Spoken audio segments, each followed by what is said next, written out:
We'd like to start out by thanking our valuable sponsors. Sense of Satisfaction by Cricket is the place for all your fragrance needs. Plus, she's got products to heal what ails your skin and your hair. Shop at scentsbycricket.com. Special thanks to our valued sponsor, John Travis, a financial coach and certified Kingdom advisor with Richard Young Associates, a registered investment advisor. Thanks goes to Anna Patterson, my sister in the Lord who faithfully gives to this ministry every month. And to our newest sponsor, LaToya Gerard of Preach the Word Worldwide Network. She is a valued sponsor and a major encourager regarding this ministry. We need and would love to have you as a sponsor. Absolutely no gift is too small. Please note the info regarding giving throughout and at the end of the show, and help us spread these testimonies around the world. Please note that the views and opinions expressed on this show are not necessarily the viewpoints of our sponsors.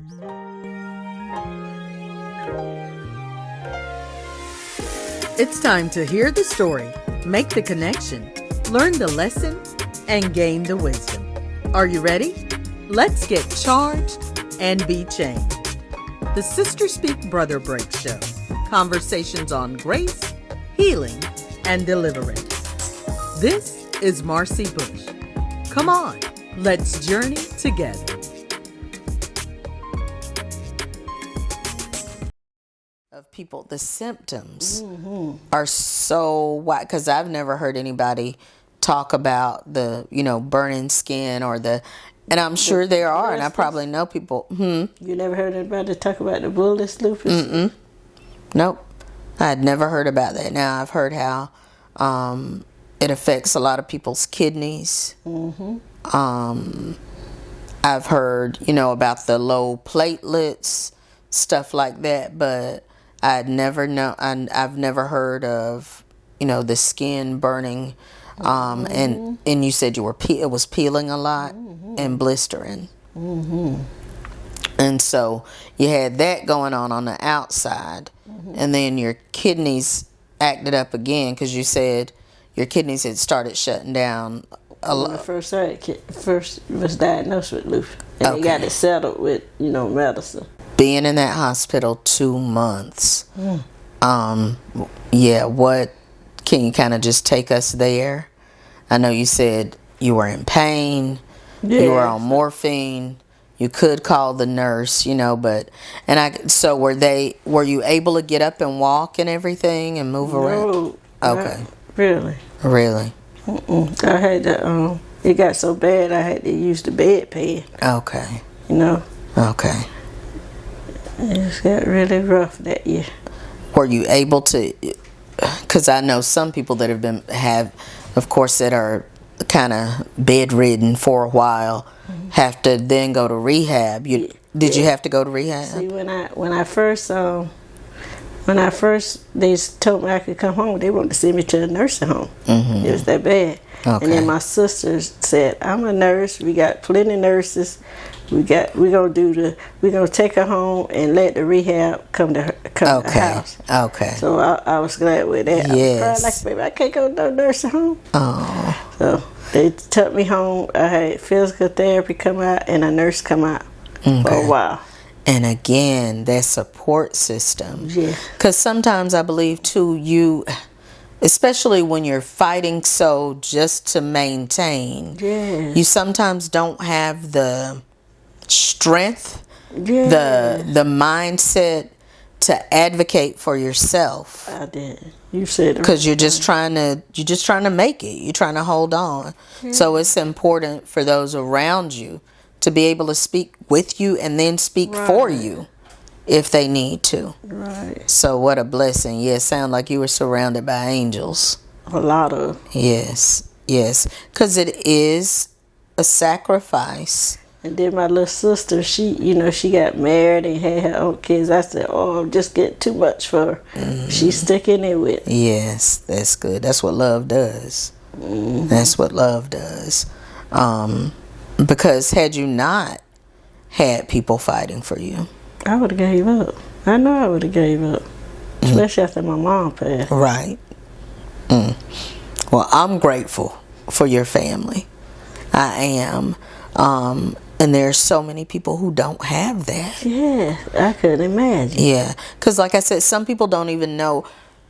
I believe that I'm going to do a show one day about it. I believe there are a lot of people that are intimidated by the healthcare professionals because they have all these medical terms. They're so busy. They come in, bam, bam, bam, any questions, and gone. And a lot of times they don't take the time that's necessary to explain things, to really realize this is a human. This is a human being, and I need to sit down. Now, not all doctors are like that, but a lot of them are so matter of fact. So, okay, this is what we see, this is what we're going to do, and there's no conversations. Right. It's orders, doctor's orders. And if you don't know to say, okay, I need you to take a beat. Right. What does this mean? Yes. What is that going to do? Thank you. You know what? And if you don't have somebody, like I said, when you're unable or not knowing, because you don't know what questions to ask. Thank you. And so it helps if there is. Thank God we have a nurse in our family. So when we don't know, we can call her and say, okay, look, this is what I've been told. What does that mean? Or, she's going to check in. If somebody's in the hospital, she's going to check in on them. So that matters. But us just learning not to be intimidated by the doctors, but stop. Ask questions. They're supposed to be serving us. Yes. They're providing a service for us.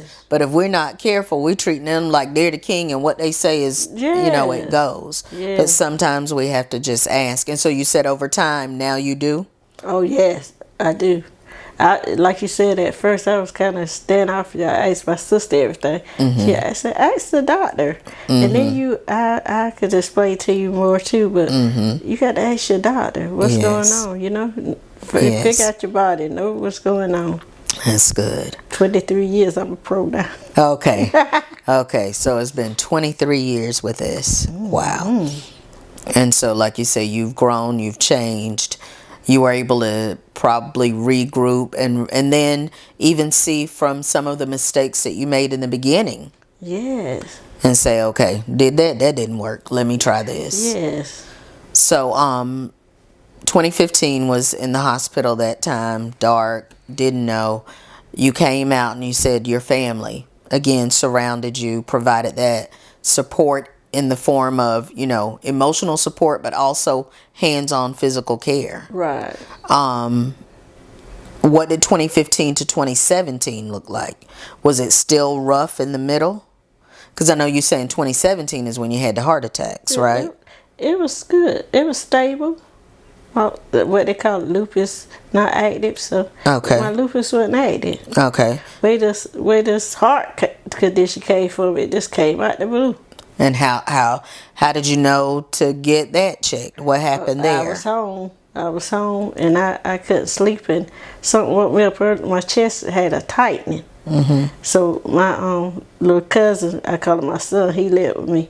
So he was in the back of the house, and I'm in the front.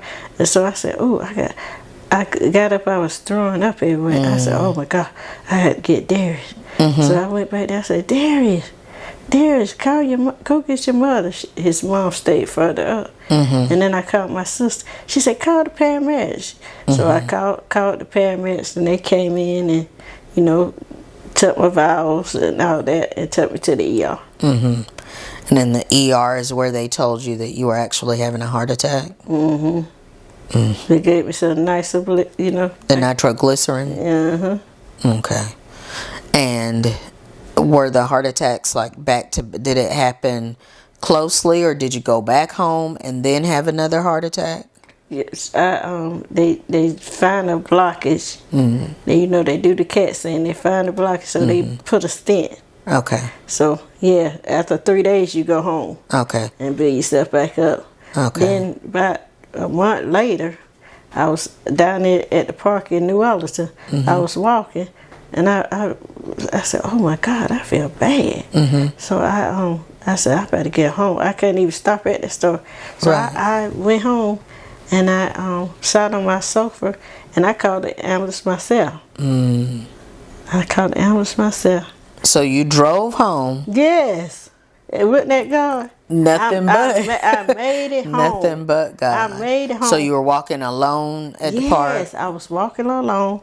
I made it back to my car. And you were walking for exercise? Yes, I walked for exercise.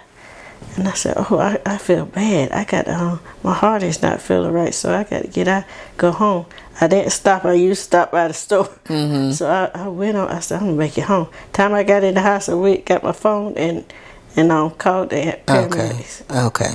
And you found out once you got to the hospital again. I had a blockage, another blockage. I said, really? Okay. So, the doctor had to schedule and I had to get another stent. Okay. Since that time, because that was 2017. And so you were back. At what point did you go back to living at your place? Because I know you said at one time you were living with your aunt. And do you remember when you transitioned back to your own home? Yes, I think it was soon after my mom passed because I wanted to feel. Okay, you wanted your independence. Yes. So you didn't stay with your aunt long at all? No, but I used to babysit her kids at night. Okay. So I would come to her house at night and go home in the day. That's how I would do. Okay, gotcha. Gotcha. But still knowing that you had support, even though you weren't in the home with... Okay, that's good. That's good. And so after just jump back to 2017, after that second heart attack, went back home, resumed normal life. Since then, have you had any major issues or anything with lupus? And I say major, but any given day, it could be an off day, correct? I had, in 2021, I had to get my appendix taken. Okay. But otherwise, I've been doing well. Okay. Now, what's a typical, so do you have any of the episodes of pains or the sore, so your skin condition has gotten much, much better? Much better. I used to take Dapsone. This is a medicine called, I haven't took that in years. Okay. Skin is not bad. Okay. Are there any other things you were able to, like you said, you did dialysis for 3 months, and then you were off that, and so God has just been sustaining you. Yes. Do you have any episodes now of, do you still have episodes of the fatigue? Yes. Okay. So that's kind of one of the constants? Yes. Okay. So a lot of times, sometimes I push myself to do things, and I be tired, and then the next day I just say, I got to rest. You got to know your limitation. Right. Don't let nobody tell you what you can do. That's good. Yeah, that is real good. Yeah. You don't, and because like you said, everybody's different. Even if, and I think like I said, those people who are able to work, they must have a real good relationship with their bosses. That's what I said. Yeah. Or have to build that relationship and that trust, so that they know, okay, she's not lying, Right. Because and I say she because I think most of the people I know are females. Most of the people I know too. Okay, and most of the ones that I've heard about are black women, but maybe that's because I'm a black woman. It's kind of white, but it's not. It's more common in black females. At the age of 18, I think they said 18 to 28. Okay. When you be diagnosed. Right. I know there are some things that, like I was saying about even when you having somebody to advocate for you. I remember there was a time a few years ago when I was super fatigued. I mean, when I say tired all the time, it was horrible. I was aching. There were different things going on. And I remember when I went to the doctor, it was a brand new doctor for me. I had already had that appointment scheduled just to get a new general practitioner. But it was scary to me because every time I looked up the symptoms and I was having varied symptoms, it would, and they tell you not to Google stuff anyway, but one of the things that would pop up would be like fibromyalgia. Yeah. And I remember when that doctor's appointment came around, I was so glad. And I was, kind of listing out the things that were going on, because when you fill out that paper at first, and I almost ran out of room for what's bothering you today.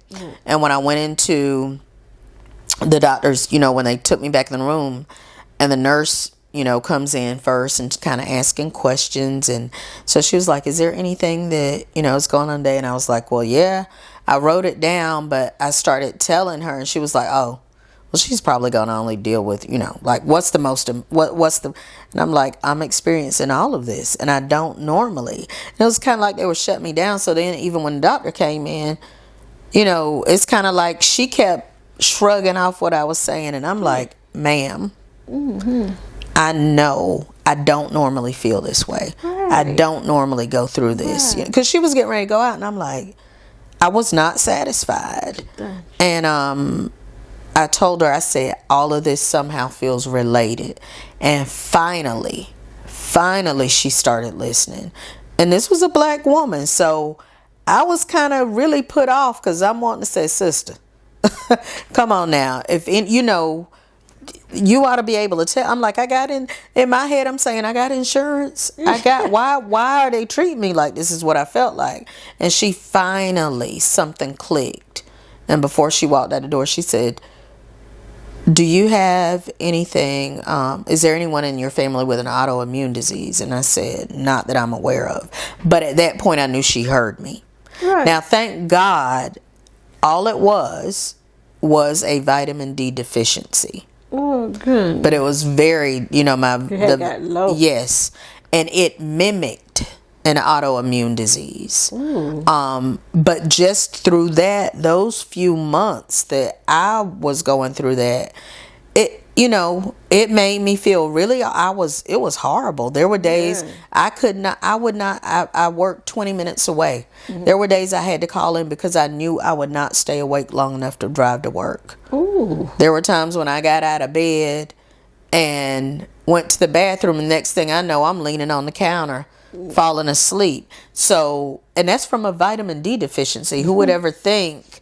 But at the same time, it matters that when you go to the doctor, they listen. You know what I'm saying? Even if you don't know, run some tests, do something, but don't try to make me think I'm crazy. And that's what I'm saying with me and just a vitamin D deficiency.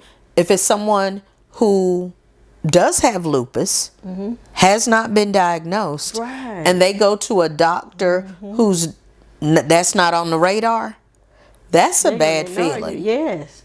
That's a bad feeling. They're gonna ignore you. Yeah, they'll think you're a hypochondriac or something, just coming up with something. But you said the right thing. Anyone would feel better with the testing. Yes. Just test someone. Yes. For different things. Right. You'll feel better. Exactly. Yeah. Don't just keep giving me no answer. Right. So again, like I said, somewhere down the line, we are going to have a show where we really address that, because that's something when professionals don't know what's wrong, so they just kind of push you off as she got a problem, like mentally. Yes. And that's an awful feeling. But are there any other things? So, like you said, you're maintaining now, and I thank God for it. I thank God for your positive disposition. I thank you for the things that you do share on social media. I think I put too much. No, it's a blessing, because sometimes you're answering questions that somebody else has that they don't even know how to phrase. Right. You never know how many people have ended up going to a doctor to get diagnosed because of something you said. Maybe they're in the midst of, not knowing what's going on, and a part of your testimony lets them know, maybe I need to ask them to test for this. Lupus, yeah. So keep being vocal. Keep being vocal. keep being that light, because like I said, I get encouraged. I've never looked at your page and been like, oh, here she goes. Yeah, never have I ever. No, because I mean, you're being honest about where you are. And so many times, you know, people get on there and they come up with whatever for social media just to put the best on the outside. Right. But you can put the best on the outside and be real. Right. And be real. And the funniest thing, when I got lupus, I was on social media, so I didn't have, you know, I was going to support groups, my family. I wish I had someone yes, to listen to their story. And right. talk to, you know. Right. And that's the thing. With social media, so many times it is used for the wrong thing, but so many times it becomes somebody's, like I said, their answer, their way out, their support. You know, it can be used in a good way. Right. When we take advantage of it.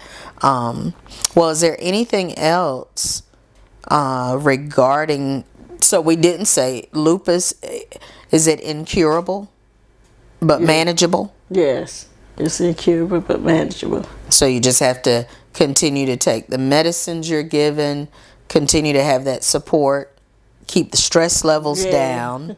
And I shouldn't say you just have to, but all these things contribute to living a better quality of life, correct?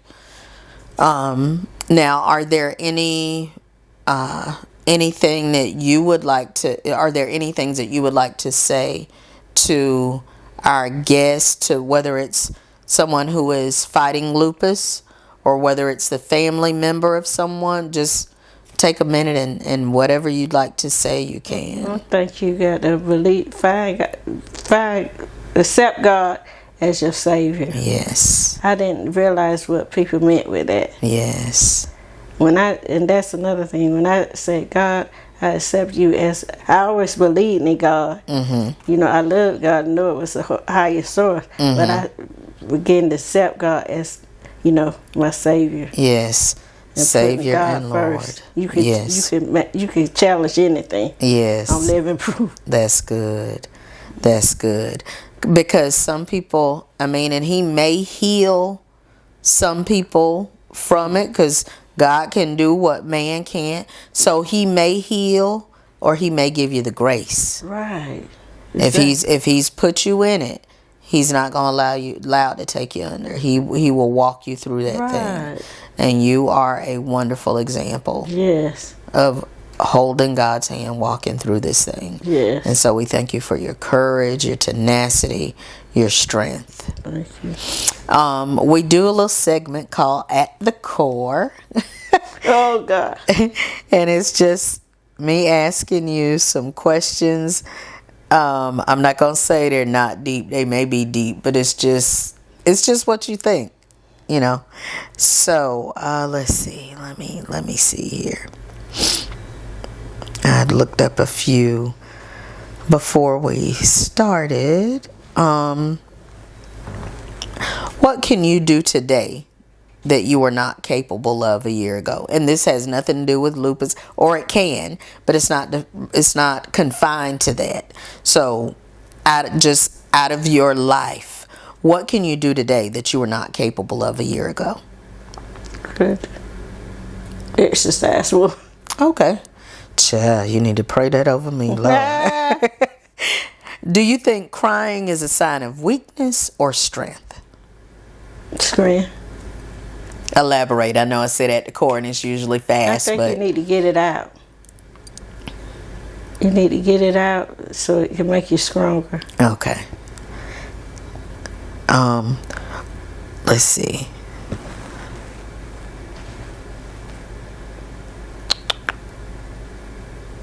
Have you done anything lately worth remembering? This? Oh, that's a blessing. That's a blessing. And what does your joy look like today?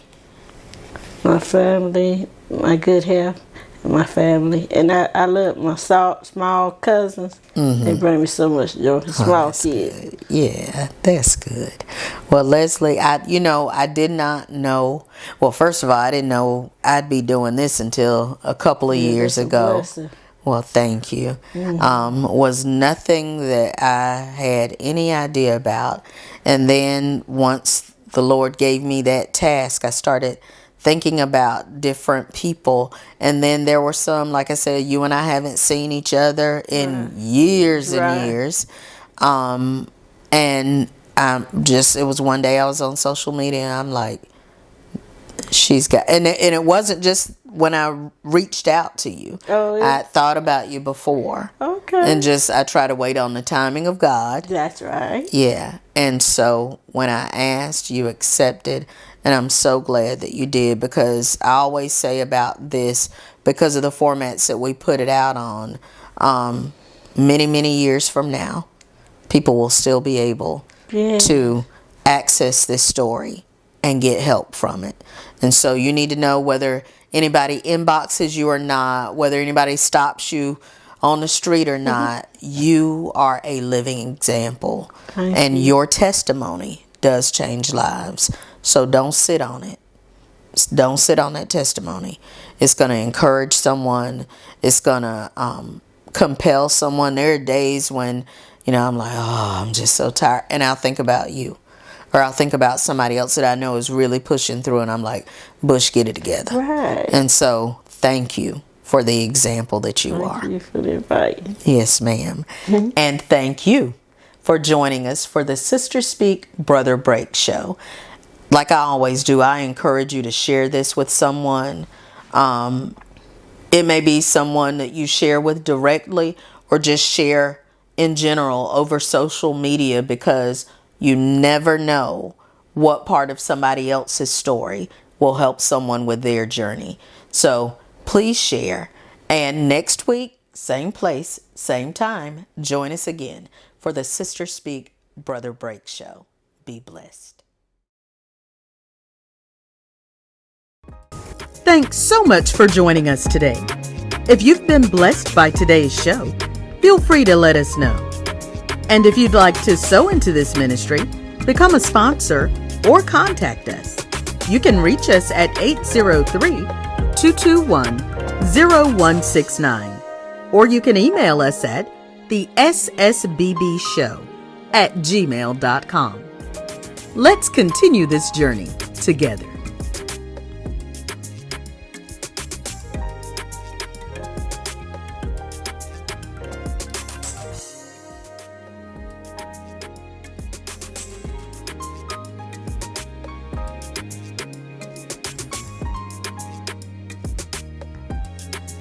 We need and would love to have you as a sponsor. Absolutely no gift is too small. Please note the info regarding giving and help us spread these testimonies around the world.